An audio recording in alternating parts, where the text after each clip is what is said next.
Hello, in this video we will be looking at Mangala Sutta, verse 11. Tapocha brahmacharyancha arya satchana dasanam nibbana satchikiriyacha etam mangalam uttamam. And again with the text up.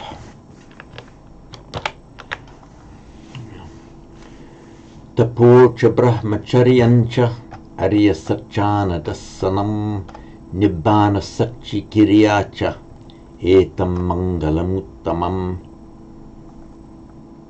And this keeps happening. I've lost my text boxes. Try and get them back here.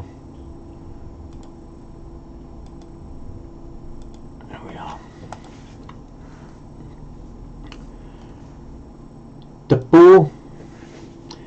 That's our well-known austerity. In Sanskrit, it's tapas, from the root tap, meaning heat, bearing the heat, and by extension, suffering pain, discomfort, and then by further extension, living the life of austerity generally. Brahmacharya. Actually, here the neuter form is used, brahmacharyam, in. Let me call up the iPad.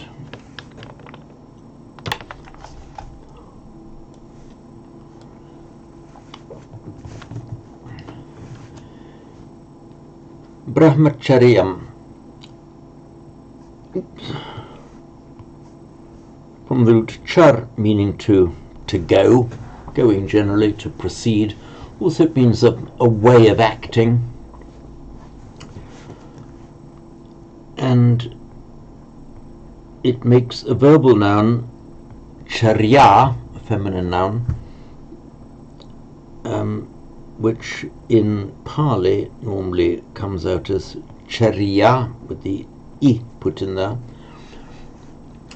It also makes, in both Sanskrit and Pali,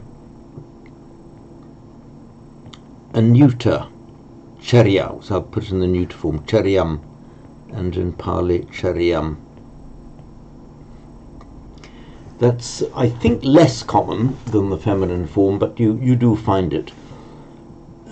Here, in the present verse, it could equally well have been written, and in fact it would have been more common to write tapocha brahmacharyacha, using the feminine form, but in meaning it makes no difference. We have the well-known work by Shantideva, the Bodhicharyavatara, which is the Bodhicharya Avatara. Avatara in this sense meaning the introduction to the way into something, the way into the Bodhicharya. That's the Bodhi faring in enlightenment, which is otherwise could be translated as the way of the Bodhisattva. The Brahmacharya, Brahma faring, or the way of Brahma.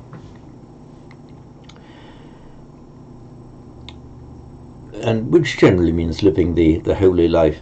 This word Brahma derived, of course, from Hindu tradition. It's the name of, in the neuter form, the name of the ultimate deity, and in the masculine form, the name of one of the members of the Trinity. Brahma, neuter, Brahma, masculine. We have it in Buddhism, for example, in the Brahma Viharas, commonly translated as the divine abidings. It's the same Brahma as Brahmacharya, which is living the holy life. And we have a Brahmachari,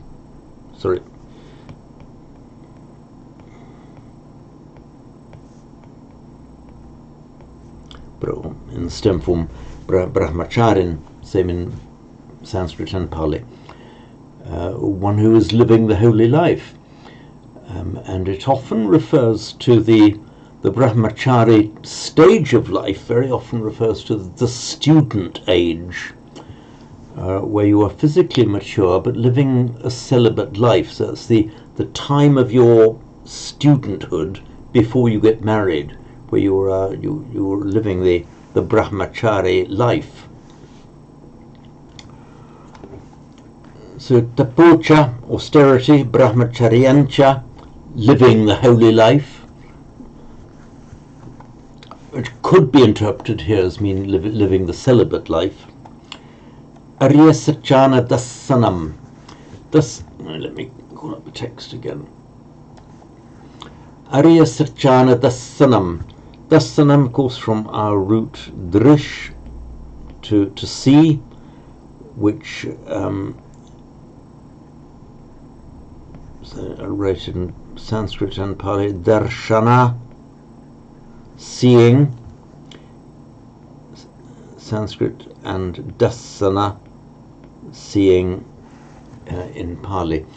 So dasanam, the seeing, which could here mean either seeing for yourself or just being exposed to them. The word can have both meanings, just the physical seeing, and then being exposed to something, and then actually seeing it for yourself. So the seeing of the Arya Sachanam. Here we have a shortened form of the genitive plural. We have Satcha, a truth. Normally, of the truths, we would expect to see Sachanam with an M at the end, the seeing of the noble truths. Occasionally, in poetry, and for the sake of the meter, the poet will shorten that final syllable by just dropping the M, which accounts for this ana instead of anam here. I think I'm right in saying that you'd never see that in regular prose. It would always be anam, whereas in poetry you can see it. I've done a note down here about verse 183 of the Dhammapada, that very, very well-known verse. Sabapapasa akaranam kusalasa upasampada sachitta parayutapanam etam buddhan sasanam. Literally, that is the teaching of the Buddhas. In regular prose, it would be buddhanam sasanam.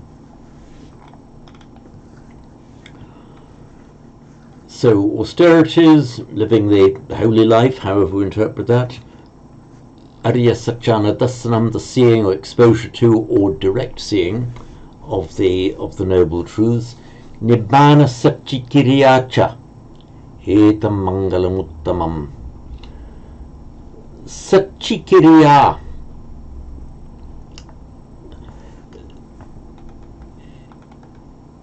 It's from the root.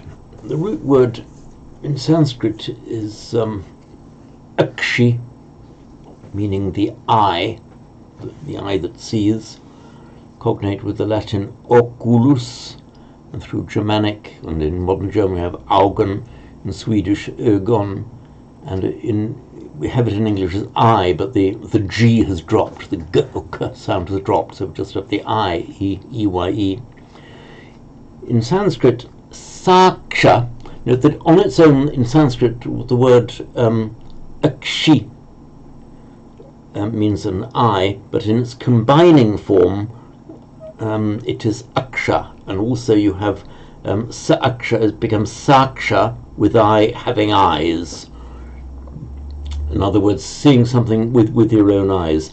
In Sanskrit, the saksha is used only as an adverbial. As an adverb in the ablative form, so sakshat in Sanskrit, meaning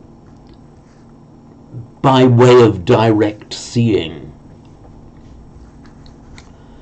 and then by extension a direct knowing for yourself rather than by hearsay. And it makes in Sanskrit a compound sakshat karoti, meaning to see something for oneself, to see something with one's own eyes. And the verbal noun from sakshat karoti is sakshat kriya. Kriya simply being the verbal noun from karoti, the making or the doing, the action. This sakshat kriya in Sanskrit becomes sachikiriya, the seeing with one's own eyes, and the direct realization. The word sakshin, I made a note of it now.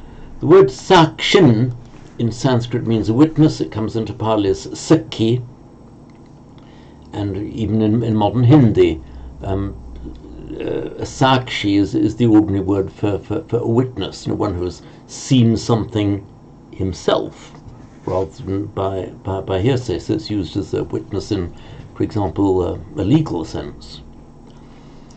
So the sachikiriya means making it present before one's own eyes, therefore having direct experience of it. There's a double subtext here in my interpretation of it. One part of the first part of the subtext is that it's seen for oneself rather than just getting it from somebody else. You aren't repeating what's been said, you've seen it for yourself.